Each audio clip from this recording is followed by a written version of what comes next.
Më shqetësues është fakti që AKP-ja, institucioni që duhet të mbrojë interesin e punëtorëve në proceset e privatizimit, po hesht dhe po shmang përgjegjësinë, por 1.5 milion euro mbeten të paprekura. Deri më sot nuk ka një arsyetim bindës për këto mjete, pse këto mjete nuk janë shpërndarë. Edhe pse qëllimi i tyre ishte i qartë, kompenzimi i punëtorëve, ky është një shembull flagrant i mungesës përgjegjësisë dhe i mungesës së llogaridhënies institucionale. Shembulli më i freskët është ai i punëtorëve që sërish protestojnë para Agjencisë Kosovare të Privatizimit, të zhgënjur dhe të lodhur nga një pritje shumë vjeçare që nuk po përfundon me drejtësi.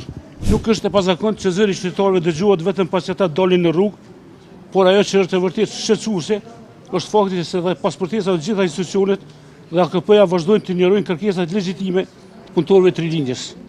Shembulli më i freskët është ai i punëtorëve që sërish protestojnë para Agjencisë Kosovare të Privatizimit, të zhgënjur dhe të lodhur nga një pritje shumë vjeçare që nuk po përfundon me drejtësi.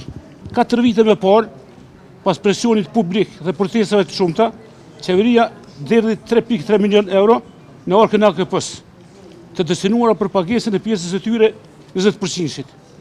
AKP-ja me vonesë dhe pa transparencë plot shpërndau një pjesë të mjeteve, por 1.5 milion euro mbeten të paprekura. Deri më sot nuk ka një arsyetim bindës për këto mjete, pse këto mjete nuk janë shpërndarë. Edhe pse qëllimi i tyre ishte i qartë, kompenzimi i punëtorëve, ky është një shembull flagrant i mungesës përgjegjësisë dhe i mungesës së llogaridhënies institucionale. Situata përkeqësohet edhe më tej me çështjen e trullit për 5.5 hektarësh, ku ndodhet kompleksi Rilindja, këtu ku jemi tash. Ndarja e këtij trulli në 3 pjesë dhe kalimi i tij në përsi të institucioneve të ndryshme, pa përfshirjen e punëtorëve në këtë proces dhe pa respektuar të drejtën e tyre ligjore për 20%, që është një padrejtësi e pastër.